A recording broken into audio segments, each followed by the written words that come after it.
Did that magically work? That something there works. If it's working now, fine. So Okay, well, apparently going live was the important part here. something there works. If it's working now, fine. All right. Give me 1 sec. I'll get the link posted on Facebook again, so in theory we'll get viewers. All right, I'm gonna run upstairs real quick there and give the baby one more bottle so she's not crying here in the background. I'll be right back down. All right.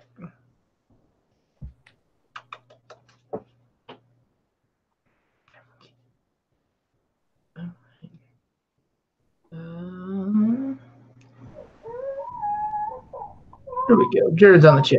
Cool. Sorry for the delay, anybody that's already watching or anybody that's watching this video in a few minutes.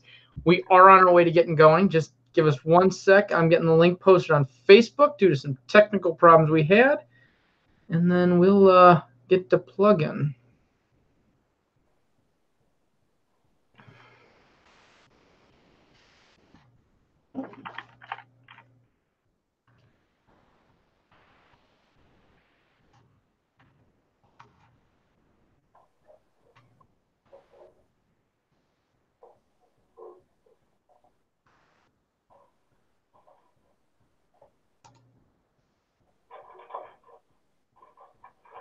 All right. Well, I'll start with my basic introductions. My name is Matt Gerard. I'm the owner of Downrange Firearms, Downrange LLC, if you prefer. My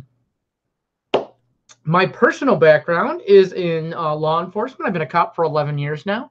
I've done SWAT, sniper team leader, firearms instruction, you name it, in the firearms neck of the wood and tactics neck of the wood. I've had my hand in it to some degree or another. Tonight, the goal is to talk about general instructors and how there are nuances to how you have concepts and topics taught to you. We're going to talk about what is preferential between instructors, what I do because I like doing it a certain way versus how somebody else does things. We're going to talk about some of the industry standards, the things that you see from every instructor. And then we're also going to talk about some of the snake oil that's out there, things that instructors say that they probably shouldn't, stuff that's rehashed 4 billion times but doesn't actually apply, or things that don't mean what people think they mean. Because unfortunately, in the firearms industry, in the firearms instruction in particular, there's a lot of that floating around. So the goal of tonight is to talk about some of that stuff, bring some of it to light, and maybe if we're lucky, we might actually accomplish something. Give us a few more minutes, and Jared should be popping back. As soon as he gets here, we will get his quick intro, and then we're going to kind of plug on. In the interim, while I have a captive audience, things that we have on the horizon here. We have first aid class coming up, and now we're hitting our winter months. So we will be starting our toy drive for the Shining Star Child Advocacy Center here pretty quick. So in the next week or so, you'll start seeing posts getting blasted about donating toys to a local charity. So jump on that. And Jared's back, so we're going to get his intro real quick. And then as soon as we do, we'll get on with our discussion. Jared, a little bit about your firearms background. Sure. Jared Smith, got 13 years now, law enforcement, in the law enforcement field. Starting my 14th year next month. I run my own business, DMEC Firearms Training, out of Northern Illinois, kind of towards the western side of Rockford there. We got a quarry we operate out of, concealed carry, pistol and rifle training, youth safety classes, the etc. If it shoots, we fire it, doing some fun stuff with Matt in the upcoming next year, as far as between force on force, maybe putting together a mid to long range rifle course as well. That's kind of in the works too, so stay tuned for that. But we got some fun stuff coming up. All right, awesome. All right, I already kind of gave a quick and dirty brief of what we've got planned for tonight. Sure. We're going to talk a little bit about some of our the stuff you see every instructor teaching, the good stuff they teach, the stuff that they change for preferences, and then the stuff that people teach that they shouldn't be teaching anymore. I've got a couple of big ones in mind that pop into my head, and I know you've seen a billion of them too, because you train like I do. All right, let's see. Where's a good one to start with? Oh, I know. Video popped up from a major instructor, a major national level instructor, not too long ago that I thought was fun. He used the term range theatrics. I don't know if you saw that video pop up. Yep. And that's in regards to post-shooting follow-through concepts like scanning. What are your thoughts on that one? Here's my thoughts on scanning. Scanning is a good idea. Scanning is good to break that hard target focus or that hard threat focus that you may have, to search for other bad guys, to look for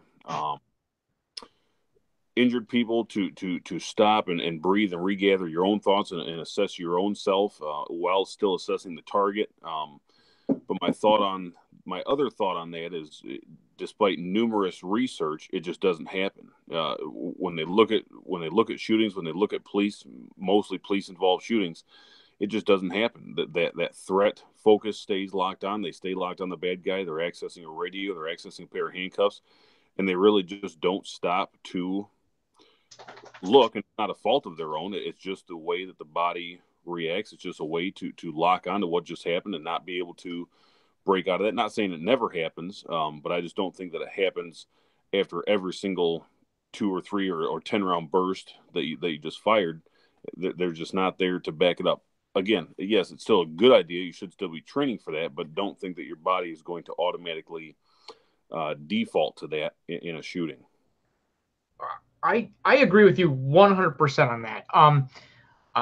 I think, and I think part of the reason that is, and call me crazy, and maybe you've seen something different.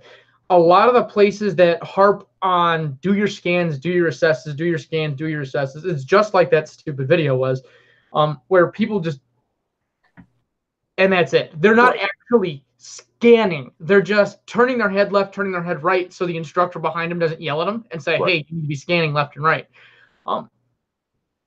I know I harp on it. I'm with you. It's super important to train, and the reality is people do get tunnel vision. And statistically speaking, you're absolutely right. Most gunfights end in threat focus, staying on that target, and you're watching him on the ground because you want to make sure he's not going to get up and continue fighting. I know with my training, the way I harp it, and I harp on it hard. Me or my ROs, because I typically have a couple of people handy to assist one way or the other. I make them throw up numbers. Mm-hmm. So I make them not just, they're not just looking left and right. And if they get the numbers wrong, they hear about it and we do something about it. And if it's an advanced group of people and they're not doing it, they run laps. And if you ever spent time where I teach, it's a big freaking lap. But I don't think it's a theatric. I get the concept of it, that I get to understand why it could easily be looked at that way. But if you're doing it right, you're putting rounds on target, you're following that target on the ground, making sure they're not moving anymore. Okay, he's no longer a threat. Check left, go back to the target. Check right, go back to the target. And then that should kind of, at that point, proceed until cops show up, ambulance shows up, whatever.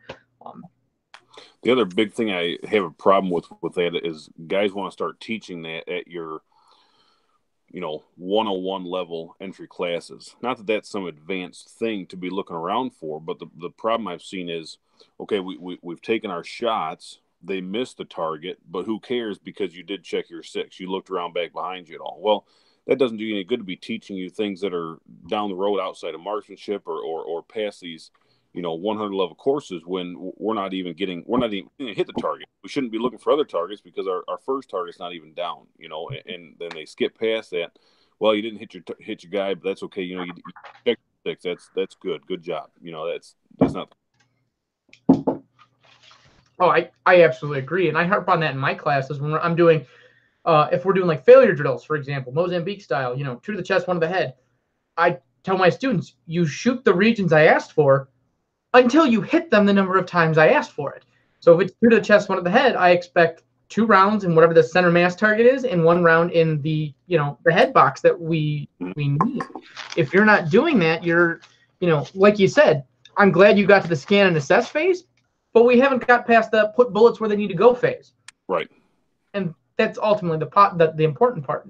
With brand new shooters, and I know teaching concealed carry classes, I know you've seen it too, because occasionally, more often than I care to think about, we get never before touched a gun shooters stepping up to the line on a concealed carry class, and I'm sitting there scratching my head going, this is probably not the class you want for the first thing you ever do with a gun. Right. I'm not saying it's bad they're doing it, but the reality is you probably, if you're going to carry a gun for self-defense, this is like step 3, not step 1. Part of that's Illinois because the way they wrote the law, they made it seem like the 16-hour credit means you're going to be a gunfighter. Well, we get more than everybody, so we're that much more educated. Yeah, 16 hours, half of which is cleaning your gun. Yeah. Good job. Yeah. Somebody important wrote that law. It's the same people that wrote Common Core. But I don't know. But that's just kind of my thing with that too, is because brand new shooters do not need an extra thing thrown at them. Mm-hmm. They don't need, oh, by the way, you need to draw properly using my 5-stroke method or the 8-stroke method or the whatever stroke method. Remember all those steps. And by the way, when you're done, you have to put accurate rounds on target, and you need to scan left, right, and remember whatever fingers I'm throwing up in the air. Mm-hmm. Building blocks, people, one step at a time. I do like that finger idea. I've been to classes where that's been done. And the nice thing about that is that really forces you, instead of just a quick head flip, you're actually having to stop and look at objects or at people or at, you're actually having to search for something. I've seen it done too, where you'll have an instructor standing off to the side with a blue rubber knife, or even a blue gun at times too, that, hey, here's your threat. Here's your other bad guy. Here's your other target still too, where it's making you seek for something instead of just tossing your neck around. Oh yeah. I like it. I like it. I probably would avoid the blue gun knife thing, but I just feel like somebody stupid is going to have a bad reaction to that one. Come around. Whoa! Just playing, guys. Yeah, it's a joke. Yeah. Please don't shoot at me. I know I make it a point when I do my scans, I physically slowly look all the way around and actually look at things. Because I train either if I'm training solo or the guys I'm training with aren't thinking about it, but I make sure I do it. Actually, there's a good segue in there. The draw stroke. How many counts is your standard draw stroke that you teach people from the holster? If we're gonna stop and break it down by step, and there's reason for steps, and I understand that they can be helpful for a training day, but I hate to put. Again, sometimes you can lose people, once you start, well, I said number 4, but you're on number 2. But anyhow, the answer to your question is 5. Okay, I gotcha. Do you include actual trigger press in that? Yes. Okay, that's your step 5 then. Yep, that's your step 5 is prepping, if you want to teach that. And again, that's, to me, a fairly advanced level to be teaching that, prepping the trigger stage. I shouldn't say fairly advanced. To me, it's a very advanced level to know that you've known your gun that well to have that slack taken out and be doing a trigger prep. Yeah, that'd be your step 5 is prep it and then press when you're ready. I'm on board with that. Yeah, I've been doing the 4-step for pretty much ever. Trigger, slack out. I never included that with the 5th step. I always thought the draw was a 4-stroke thing. Then the firing is a whole different action altogether.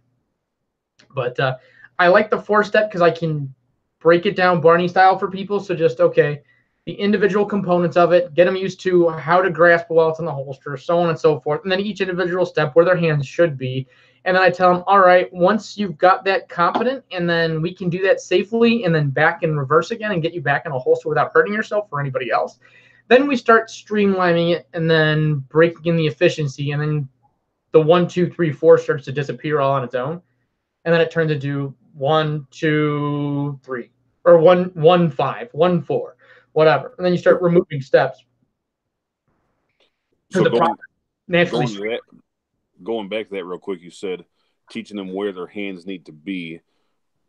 Your support hand, where's it at during the draw stroke? Belly button, Your belly, somewhere in that neighborhood. Either way, slaps the gut. Okay. I lost you there. There we go. I've seen up flat on the chest. I've seen belt buckle. I've seen belly. Kind of in between, basically nipples and belt line. There is what I've seen. So it depends. If I'm running slick, no armor, I tend to go higher. Mm-hmm. I've noticed when I do it, if I'm wearing my plate carrier or my vest, I tend to go lower just because when I go chest, I'm going up and over magazines and kit and whatever. Everything. Yeah, because then when you try to go to that when you start bringing your hands together from up top, you're going around instead of just straight to it. So it's more of a. I tend to go lower when I'm wearing gear. And that's the same thing I tell my guys is you need to do what's comfortable and what's going to get you. It is going to build efficiency. Mm-hmm. If it's not being efficient, you need to change whatever it is you're doing because fast is not important. Efficient is important. Right. But let's see. I got a whole bunch of stuff on this little sheet here. And if there's anything you could think of that you really think would be a hilarious one to talk about, by all means, throw this one in there. Ooh. Scanning through the sites when you search. I just ran across this last week too. Do you scan through your sites or not scan? Sorry, search. If you're looking, room clearing, moving to target, moving to threat, whatever, do you move and search through your sites or do you do something different? I do dropping that gun, long gun or handgun, whatever it's going to be, dropping it down. We're talking 5 to 10 degrees down, But again, that can be also dependent on are you searching for for a known threat, that is in there. You're searching based on gunfire, based on wounded, or are you just searching for the what ifs? Is this your kid coming home late at night? There's a lot of variables to that because you certainly want to be pointing that gun at your kid, but then you know that someone's not supposed to be in that house. They probably deserve to have a gun pointed at them. So, but the short answer there to me is, again, guns up 5 to 10 degrees down so you have a full field of view out of both eyes. Very quick and easy to snap back up from that position, or very easy to take your first shot from that position if you had to, and albeit it'll be a low shot, you're still going to get a hit on target first, and then you can come up and finish off from there.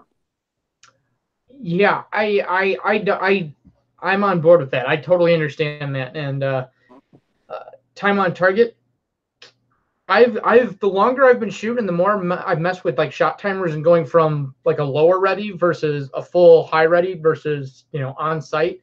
The time difference is so minimal. Yeah. I've been carrying lower and lower, and then just getting up and getting that snapshot off. And I'm not seeing a huge delay in time, whether I'm using irons, a red dot on one of my subguns, or like the ACOG that's on my AR.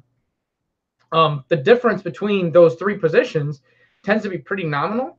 For me, I tend to go lower on my hold just for the sheer fact that it's much less exhausting if it turns into a bigger search.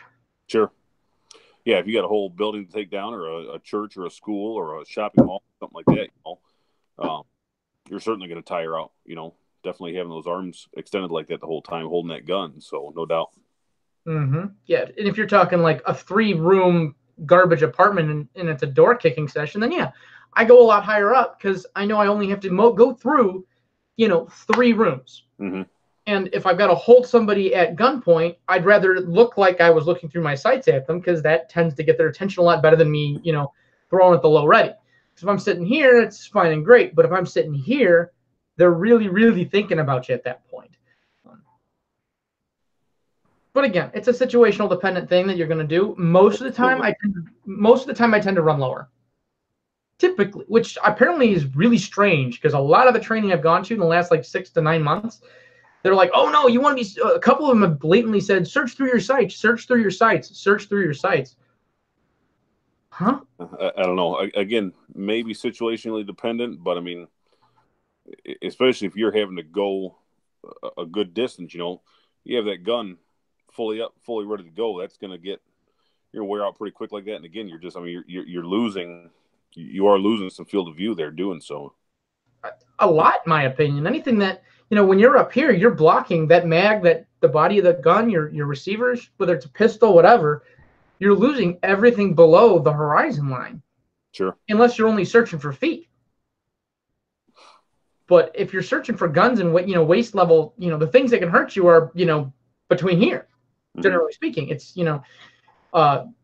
shoulders to your belly button is where the majority of your threats are going to come from. Eyes are finding great because you can see if somebody's paying attention to you, but they're not shooting you from their eyes, or stabbing you from their eyes. They might be, giving you the mean mug, but that doesn't mean that it's where the danger is coming from. So I've kind of gotten away from. I know I learned early on, search through your sight, search through your sight. So as soon as something presents itself, you can fire, but you still have to you still have reaction time associated with it. And a lot of times, most people actually combine movement and reaction time into one. So you're really not losing a lot by having that muzzle lower. Right. And before you get to that reaction time, you have to give your brain time to process what your eyes are seeing too. And the more information you feed that brain, the better decision you make, and the quicker and correct decision you can make as well. Let's see. Ooh, here's an oddity, and this one has been changing a lot recently. Long guns. Do you run backup iron sights in addition to your primary optic? So on my two that are red dot guns, I do. On my one that's a variable power, low power optic, I don't, because I mean, worst case scenario, you don't have the illuminated reticle, and no big issue there at all. But on the other ones, I do. I do still run those. I know that's kind of been a big topic now, especially with getting with the battery life you're getting out of these red dots. You change the batteries in that thing once a year, and it's generally going to be pretty good on you. And not only that, if you're running a long gun that has a fixed post front sight on it, you can actually get pretty decent close range accuracy just running that kind of essentially in the middle of your red dot. So worst case scenario that goes down, even without having that rear sight, you can get decent enough. Again at close distance, but. So I guess it's, gun dependent and obviously what your environment is that you're going to be running. But I can definitely see where the shift in that is coming. I don't know that it's quite necessary to completely rule them out though either. I knew a guy out in Stevenson County that was on a call, SWAT team out in Stevenson County years ago on a call.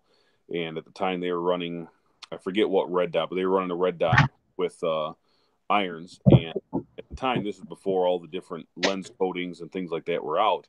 But this was in the middle of winter. They pull their gun out of a warm squad car and go into the field, get set up, and completely fogged up. Couldn't see anything at all through his red dot. So in that case, you're completely out of luck there with that. So I think there's still some merit to it. Oh, I agree. And I like my ACOG.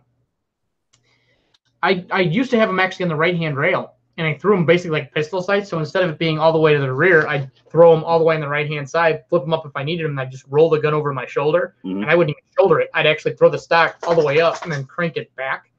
And then it'd run like pistol sights. So my sights would be up here instead of how you traditionally run a peep. I liked running it that way. It really wasn't too bad. I don't even know why I got away from doing that. And the nice thing about it is, especially with like the ACOG, if the ACOG fogs up, instead of ripping that sucker off and losing my zero and having it be useless, I can just rotate over. And then if the glass clears up, switch back over, and boom, I got my magnification back without having to worry about losing zero. I switched rails. That's why. I don't have side rails on this gun. When I switched the Arrow, not Geisley, what's their sister company? ALG. Thank you. When I switched the ALG rail, I don't have any rail sections on the right side of my gun, so I can't roll it over. That's why I made that mistake. But yeah, no, I actually really like that layout, and one of these days I'll spend the $14 to get 2 new sections and actually mount it back up again. I'm a creature of slow habits. I'm sorry. And the ACOG very rarely breaks. So it's tough to want to, change again. But, yeah. Backup irons are always fun. This one came up. I'm not going to use the term that my last instructor used for this, but how much extra stuff do you put on a handgun? And how much is too much? I guess that's the question. Is where do you draw the line of too much stuff on a handgun? I think for too much. Personal defense. For personal defense. I think too much is a preference at this point. I mean, you got guys that are running full-size comped guns with 20-round extended mags and a RDS on it. I mean, too much is a user preference at this point, but I also think you get some stuff that's just garbage that you don't need. We've talked about before, lasers, stuff like that. I think at a minimum, I think bare essentials, if you're going to do it right, you put decent sights on the gun, whether you want a fiber optic front style blacked out rear, whether you want night sights on the gun, whatever you're going to do, get decent sights that your eye can acquire quickly. And other than that, I mean, unless you're going to run a light on the gun, unless you don't have a pocket light or something like that.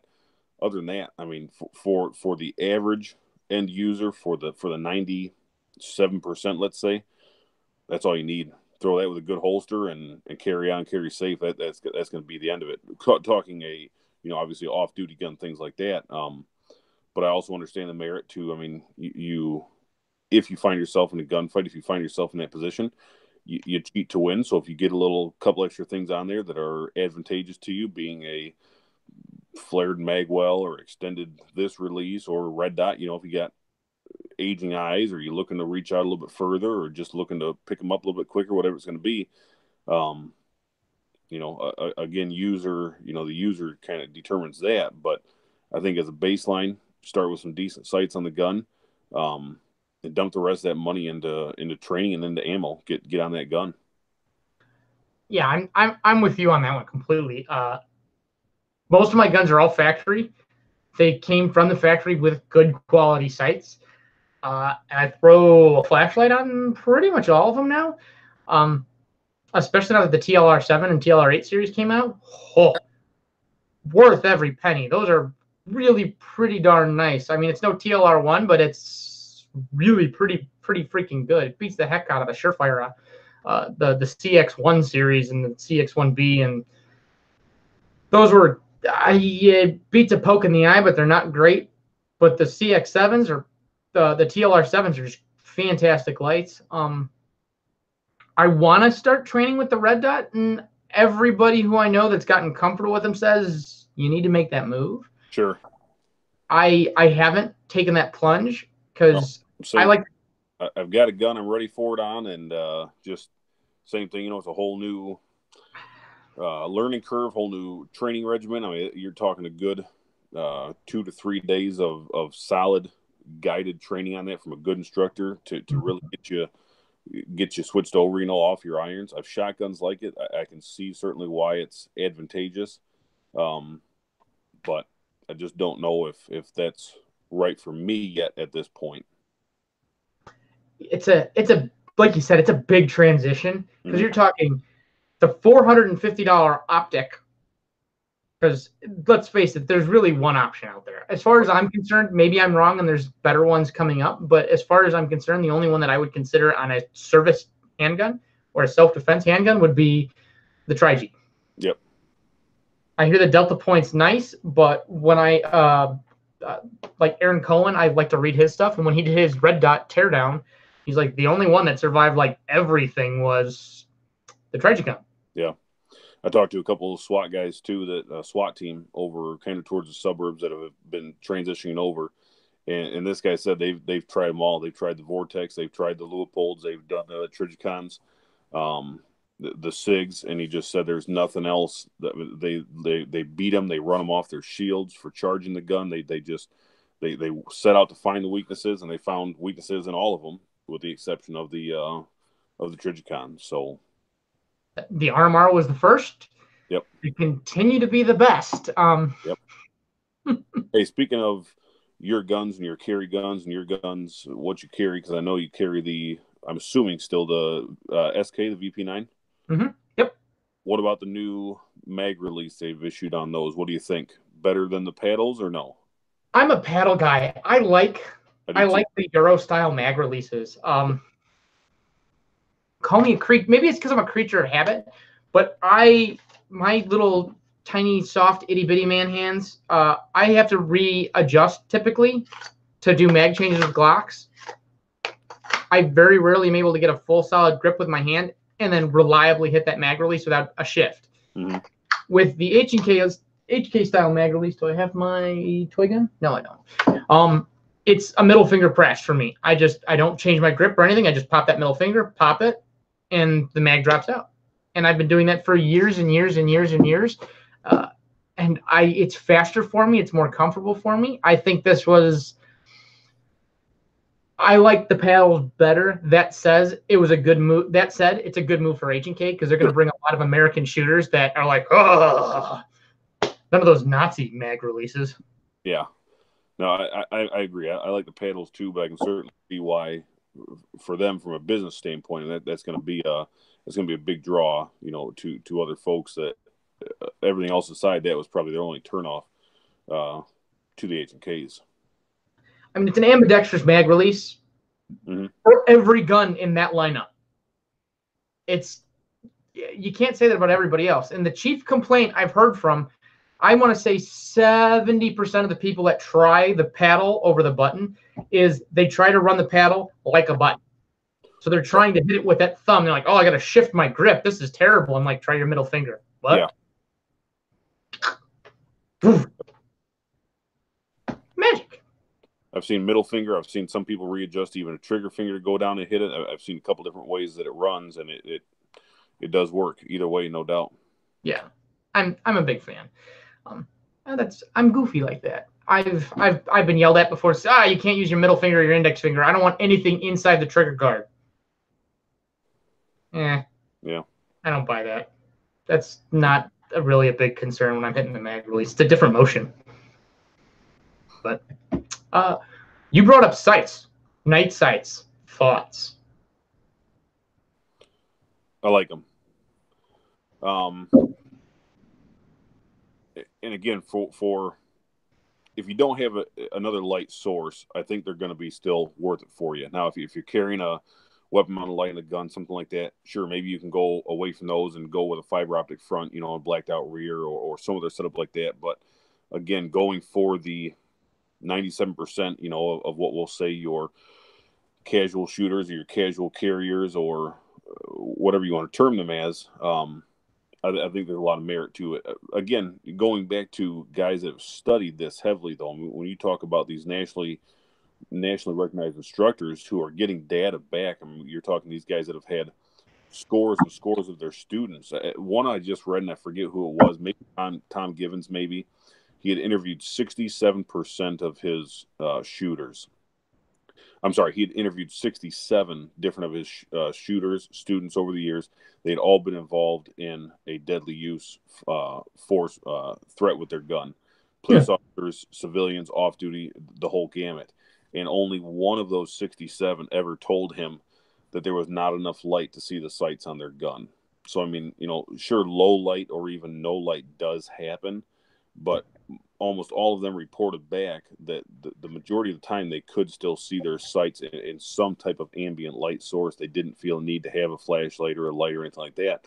But the nice thing with night sights are, in the house, you're bumping the night, things like that. Sure, it might not be pitch black, but you still may see that hair bit of a glow, that hair bit of something coming back to you, reinforcing what you need to know, reinforcing that sight alignment, your sight picture, knowing your general placement of your front sight.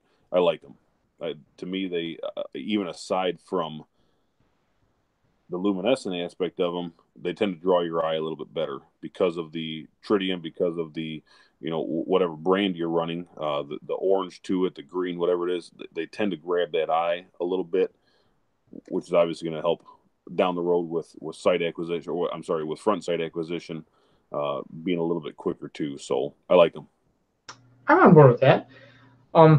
I've actually, in more recent years, the more I've been screwing around with low light in our PD range, or at home messing around in the house, or at my own little property, um, I've been pushing further away from traditional night sights, but I really like the front fiber.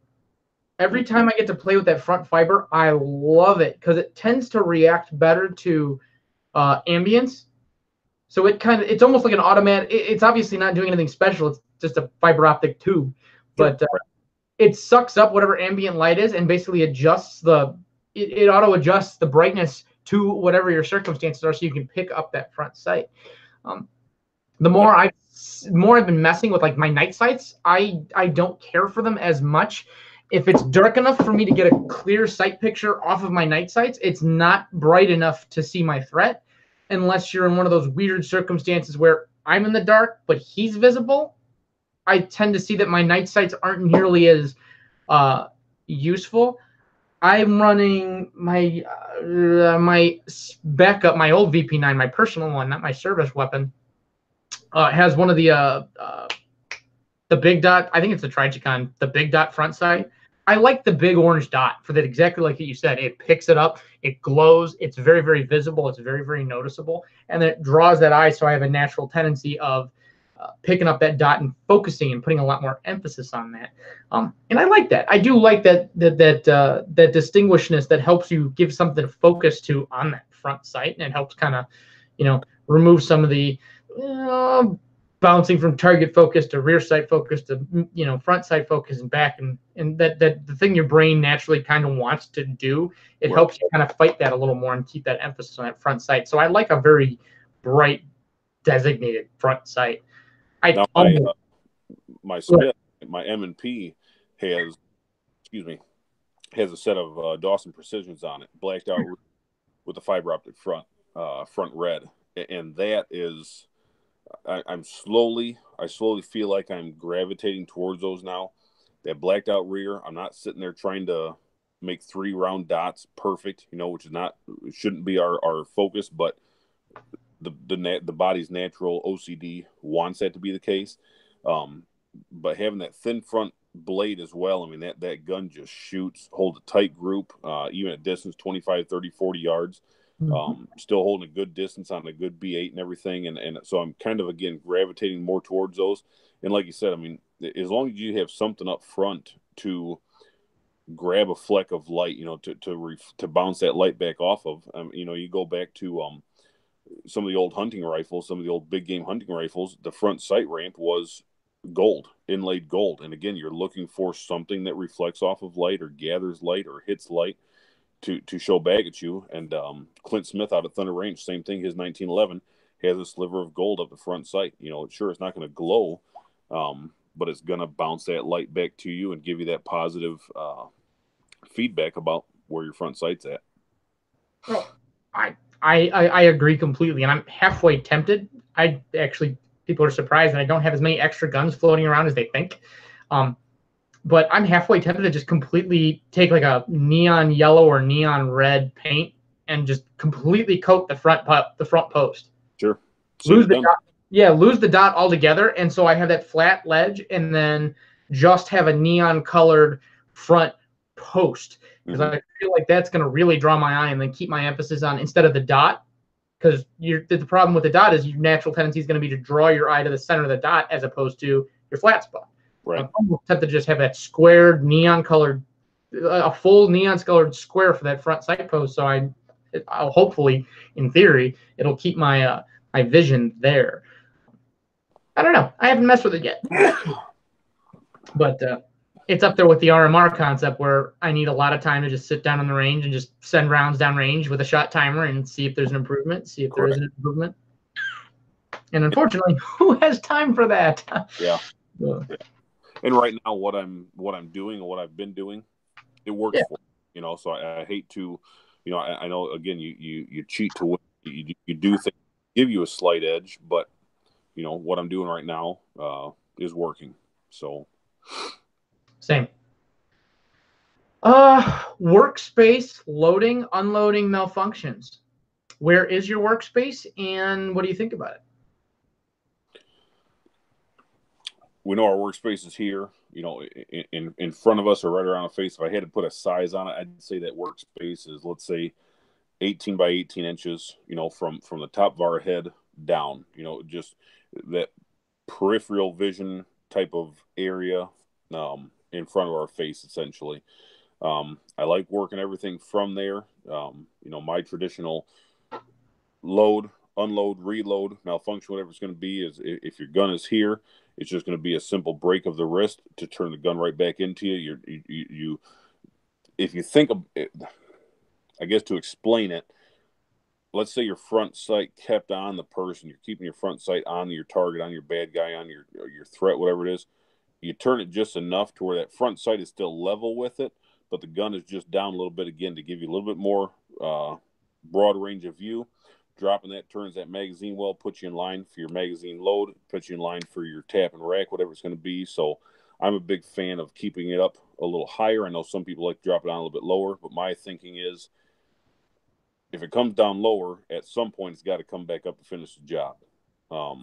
So if we can eliminate unnecessary movements, we build a little bit better economy of motion. We shave off a little bit more time, and time equals winning, at this point. So that's my take on that. That's my workspace is going to be right there. So that's where I'm at on that. Gotcha. Oh, I'm on board. I was recently introduced to a new concept, which blew my mind a little bit because I didn't know the history of the workspace concept of being right here. I don't know if I'm completely sold on it. I guess the original rationale behind workspace was that this is actually not an ideal place to do work. And mind you, this is not my mentality. I'm just kind of sharing one that moves around. I guess this was actually developed with the birth of the Air Marshal program to what it is today, post 9/11, when they started putting, every marshal they could possibly throw onto a plane. Because when they were doing old school, low ready, whatever traditional grips, none of this high ready stuff, temple index, none of that stuff. What they realized is when they were doing old low ready school, the old mentality of low ready is that if you're on an airplane and you have a negligent discharge and it goes down, or somebody snags you or you trip or whatever, and a round goes down, it busts. Well, everything that you can just use to, crash an airplane is below your feet. So if you put a round down into the avionics bay, you could potentially do a whole lot of damage, as opposed to the roof of the plane. There's nothing of any value besides skin, and you might have some pressure decompression, but it's not that big a deal. They drop the masks, everybody goes home safe, and there's no big deal. And that's why they created the workspace, and it's the limited space when you're actually in a seat or doing whatever.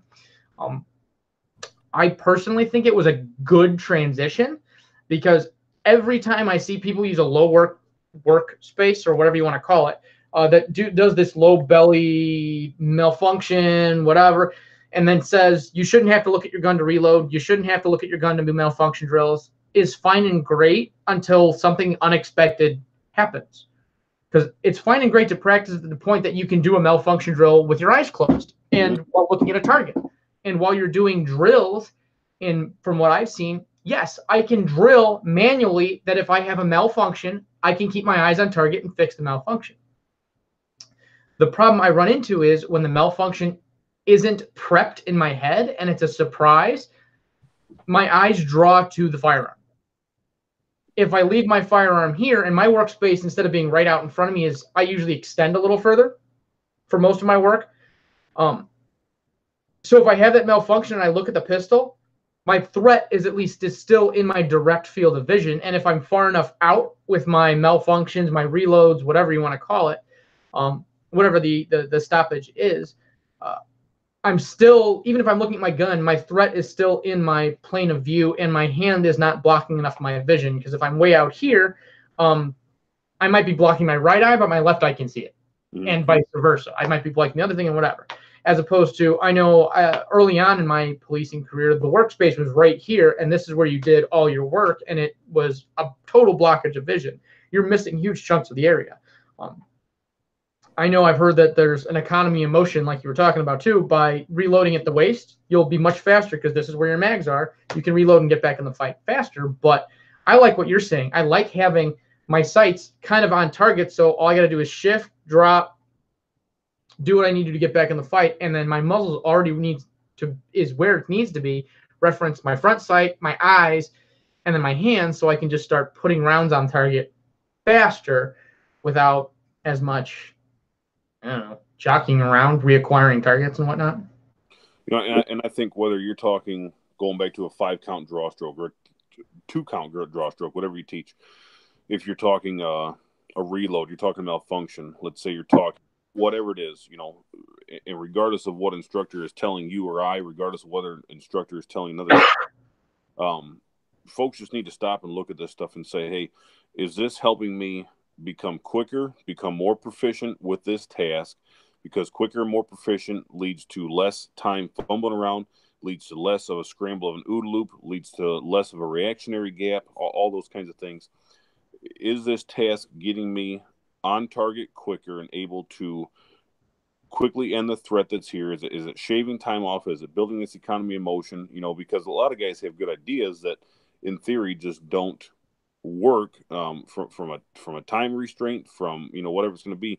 Folks just need to look at these things they're being taught and make sure that, you know, yeah, that actually does make sense, and the person that's telling me this can back this up, because here's why. You know, hey, I'm telling you to do it this way, and here's why. Not just because, well, this is what, you know, whatever it be, the air marshals did, or my instructor told me to do when I came through the ranks, or whatever it is. You know, take a good hard look at the stuff you're being taught, and make sure that it passes the smell test. I'm a big fan of the smell test. Because some of it stinks. Oh, it does. Actually, when I took my instructor's course years ago, we were told to never use your slide lock on the side here to charge your gun. And the reason given to us was that there is a chance that you will, when you use that, it will not let the slide go fully into battery. And that was the sole purpose of not using your slide lock, was so your slide. I've yet to have that happen. I am substantially faster on reloads using the slide lock, and so are all the competition shooters, because that's pretty much all of them use is your slide lock. And you don't see their guns failing to seat fully in the battery. You don't see their guns misfiring because of it. That one to me over the years just has never passed, again, the smell test. Maybe that was to one specific gun that this guy had knowledge of that kind of stuck to his head. I don't know. But you got to think about that kind of stuff, because some of it does pass. Yeah, and that's actually a good one that you bring out. And I have seen it happen once. A guy was running a lightweight, it was a purpose-built gun running low power 9mm, and he had loaded full power round into it, which was a compressed loaded round into it, which is an interesting life choice all on its own. So it was a slightly longer bullet than normal, and it wouldn't seat pat. It basically, as it chambered, I don't know if it was pressing into the lands or what, but it didn't quite want to go into battery, and it was running an extra light recoil spring because of the lighter loads. I saw it once, and I didn't want to stick around that guy because I was pretty sure he was going to die. I tend to teach over the top, ripping off the slide over slide lock, but it depends on the audience for me. And I would tend to agree. If I'm teaching newbies, or if I'm and the big reason, and I'm sure you're the same way, the big reason to teach over the top is that's how you're going to, or how you can reload your gun. That's how you're going to fix your fail to fire, failure to eject. That's how you can fix a stovepipe round. So you're doing one task that fixes everything. 3 to 4 to 5 different problems, with the exception of a double feed. And in a way, it kind of fixes that, you know, once you do your additional steps with it. So I tend to agree as well. You know, unless you have a big enough slide lock as well, like an extended one or something like that, or some of the bigger, older H&K ones, it can be kind of tough to make sure and ensure that you're hitting that every single time consistently. So I definitely agree with you on that one. Yeah, and that's exactly the kicker, is the consistency thing. And if I know I've got a shooter in front of me that is going to do 10,000 reps, whether it's a dry fire, live fire, or going to hit the range every month, that guy wants to say, hey, I want to run slide lock instead of running, you know, rip the slide off the top of the frame. I'm like, you go ahead, because you're going to put in the work and you're going to put in the reps to do it. Mm-hmm. The average person that comes in and shows up and is like, oh yeah, I'm a slide lock guy. And I'm like, how many rounds do you fire a month? I don't understand that question. Oh yeah, maybe I'll go to, Article 2, or I'll go some indoor range and I'll go through a box of rounds. I'm like,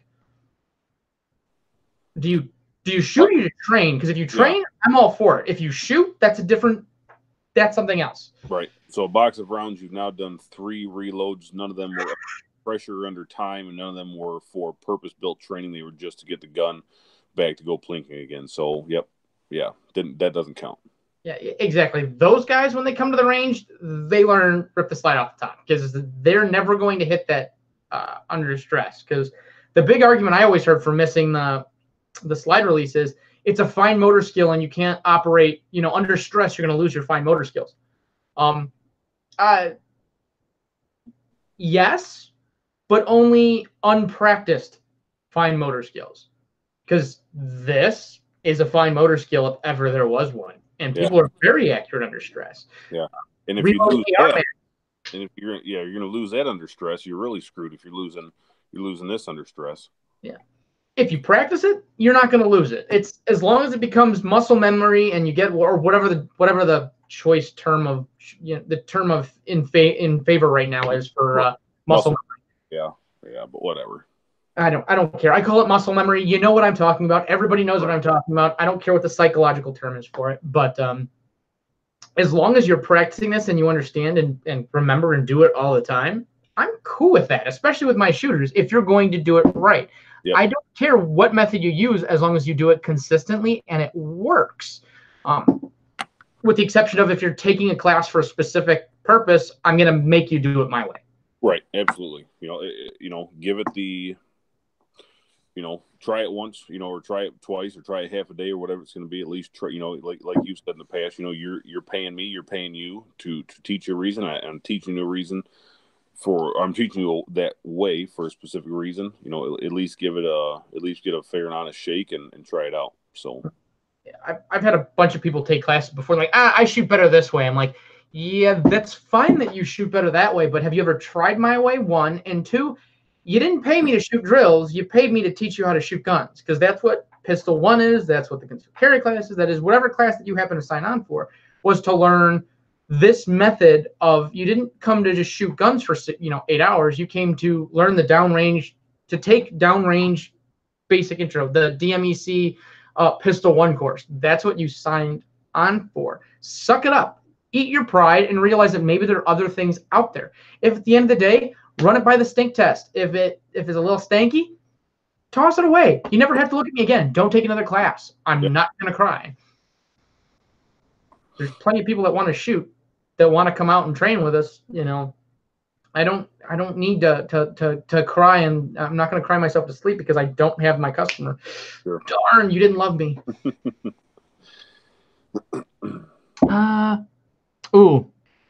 Here's one. I want your thoughts on this. Is it ever appropriate in any circumstances to muzzle friendlies or other officers? Not one that I can think of. Thank you. Sorry. Maybe. Not one that I can think of. Thank you. And here's part of it too. There's very few people that I trust, albeit there are some, but there's very few people whose weapon handling that I trust to muzzle me. You or like Jake and stuff like that, guys that I've shot with, guys that I've ran guns with hard, my buddy Joel. I wouldn't have that issue if it was an oops moment, if they were covering me, if I was down, if whatever. If it happened, it happened. I would not feel uncomfortable. But for the other 99.9% of everybody out there, it should not happen. No is the answer. Yeah. And I agree with what you said about those guys. I don't think there would be a safe. It's a hard way to explain that one. What's nice about that group of people is they're the ones that would never do it. Right. Sure. So I wouldn't have to worry about it because they would never be the ones that do it. Because unfortunately, I don't know if you see this with your guys at work. I see it unfortunately with some of mine that, you're on a SWAT team, you're going to muzzle your teammates from time to time. That just happens. It's a fact of life. And you have officers like, in an intense situation, you're going to be muzzling each other. It's not a big deal. And I'm sitting there scratching my head going, yeah, don't point a gun at me. You point a gun at me, I point a gun at you. Yeah, no. Because all you have to do to not muzzle me is Sewell or low ready and just get that muzzle down. There's no reason, no justifiable reason in my head you should ever do it. Because yes, you and me standing in front of each other, if we were to raise our guns and point them at each other in a completely neutral environment, no, we're not going to shoot each other. There's not going to be an oops. However, real world, especially in training or especially in an actual threat environment, I don't control that. I don't control that at all. I need, anything can happen. The roof can collapse. Somebody behind you can trip, especially SWAT teams. You got a stick of dudes with so much gear. All you need is somebody to get hung up on a nail in the wall, trip over some piece of garbage in somebody's house. Anybody who's ever gone into a mope's home before realizes the garbage and the crap that's all over the floors, couches, furniture, clothes, whatever. It doesn't take much to lose footing and all of a sudden go down. And if you're lazy about muzzle control, that drives me crazy. Yeah. There isn't a tier 1 team in the world that's okay with that. No. They don't do it. They understand, somebody's in my sector of fire, muzzle down, and back up again, and down, and back up again. Let's practice. Everybody together. Down, up, up. It's not. Right. But like you said right there, 2 words. Let's practice. That's what it comes down to. That's what it rests on. It is practicing that and getting that ingrained. And like you said, whether it's a low ready or position Sewell or whatever because I know there's proponents and opponents on that on both sides, and that's another topic for another day. But either way, figure out something to use that's safe and that actually works and will work under stress and use it. Yeah. And I think that's a combination of old dog mentality and laziness. Mm-hmm. Basically. Especially the old dog mentality, and what people don't realize is that as soon as you start letting those bad practices creep in, a quick muzzle flag here, a quick, pointing my muzzle and where it shouldn't be there, your other bad habits start creeping in. Next thing you know, your trigger's creeping onto fingers. Your fingers creeping onto your trigger, and you're not treating guns properly when you're cleaning them, when you're around others, and there's no leeway for any of that stuff, nor is there any inches to give any of that stuff. It's firearm safety, and they all 4 apply every time you're dealing with guns, cleaning guns, at a gun shop, in a SWAT team, in a concealed carry environment, whatever it's going to be. They apply 100% of the time to 100% of firearms handlers, period. Yeah, I agree 100% with that. And I think the guys that do this professionally, carry guns professionally, it applies. I'm going to even go so far as to say more so than it does to everybody else. Because a concealed carrier, there's a good chance that wherever your threat situation pops up, you can be lazier with muzzle control because there's a good chance they're not mugging you in a crowd. They're probably mugging you where it's the 2 of you are alone, or there's a minimum number of potential victims around or witnesses around, where you might be able to pay a little less attention to it, as opposed to cops, SWAT, military. You're surrounded by your buddies. Lazy muzzle control will get people hurt. Yeah. That's it. Same thing with safeties. Safeties are my friend. With rifles. Yes, thank you. I was gonna make sure you clarified that. With rifles. This is my safety. Just kidding. Don't do that shit. But I think it's a good place to stop for tonight. This is a pretty good discussion. Hopefully this somebody actually watches it. Man, I do want to bring up one thing here real quick. Shoot. Going out, and this is not super related to what we talked about tonight, but I wanted to show this gun that I got from a guy. This was his carry gun. This is a Glock 43, his carry gun. He replaced it with a SIG 365, And I picked this gun up from him and opened it up today. Now, he told me when I picked this up from him, he said, I don't know if I cleaned it the last time that I shot it, and I could care less about that. I can clean a gun. That's not going to be an issue. My point here in showing this gun is this was his carry gun. This is what he was counting on to save his life. This gun is covered head to toe, top to bottom, full of dirt, full of dust, full of grime, full of grit on every single piece of the gun. I have no doubt, and I'm going to find out, but I have no doubt that this gun is going to shoot, and probably shoot just fine when I load it up. True. But we should not be letting our guns get to this point. This is actually, especially on the frame, this is actually better than it looked because 2 huge dust bunnies fell out of it when I got it apart. Clean your guns, though, folks. We got some downtime now with winter that typically slows down a lot of people. It slows down a lot of classes, obviously, as well. Go clean your guns. Seriously. And I say this in my classes all the time, too, is if it rides on your hip, rides on your body, especially in the waistband, the human body is disgusting. It's a dirt and dust magnet. It is. And you produce a lot of it. Mm-hmm. Human oils, greases, sweat, dead skin flake off. Most of that dust and garbage that's in there is your body parts. It's about that. And by the way, when it gets sweaty and gummy and then you over lubricate your gun, all of that turns into glue. Yeah. Yep. Mm-hmm. Major metropolitan police department had issues with that a few years back. That's why they do a full department cleaning cycle in the fall right before winter, because all their sweat and gross and nasty and massive over lubrication problems that they have when they clean, right when they would do an outdoor shoot in the middle of the cold, they realized that plug turned into a solid ice cube and their guns wouldn't fire. Big old pile of semi-frozen sludge. Yeah. It's amazing how you have all of a sudden you have light strikes and the rounds don't always go out. Odd. Yeah. Proper maintenance. It's your friend, I promise. But all right, cool. You got anything else coming up right now for DMEC? No, we did concealed carry renewal last week, and then we're doing Rifle 1 intro to rifle for a small town police department here next week.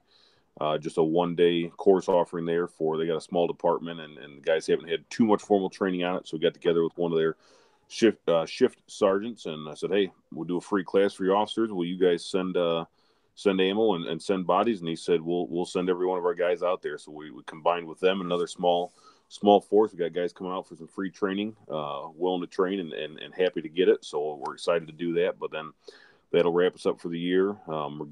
Should have by probably by the middle of January, our solid schedule in place. Kind of have a tentative schedule with some dates being formed now, but obviously waiting on work schedules and vacation time, stuff like that to solidify everything. But no, we're pretty much wrapping up, winding down for the year, and plan to do some coyote hunting, plan to do some gun cleaning and maintenance, and otherwise laying low and staying out of the cold weather. Sounds good. Sounds like a good plan. I talked my business. I got my medical class coming up in February, which will be a good time. Self-aid, body aid, trauma aid stuff. Are you selling kits in that? That's the plan.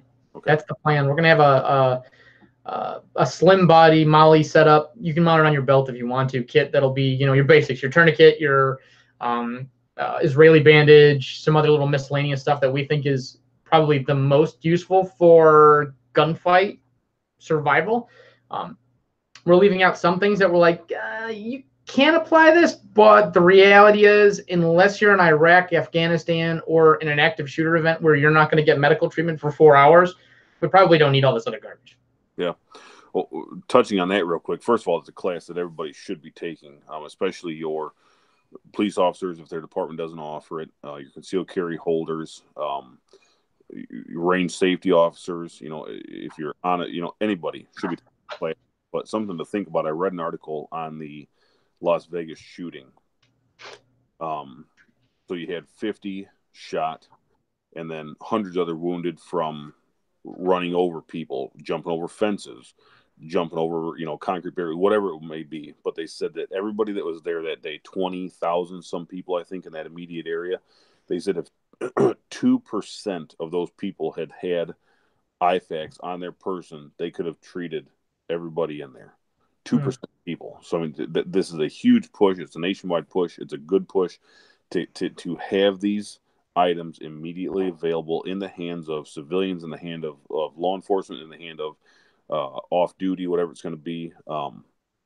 Folks, make sure you get in Matt's class for that. It'll be a great class. You'll learn a lot.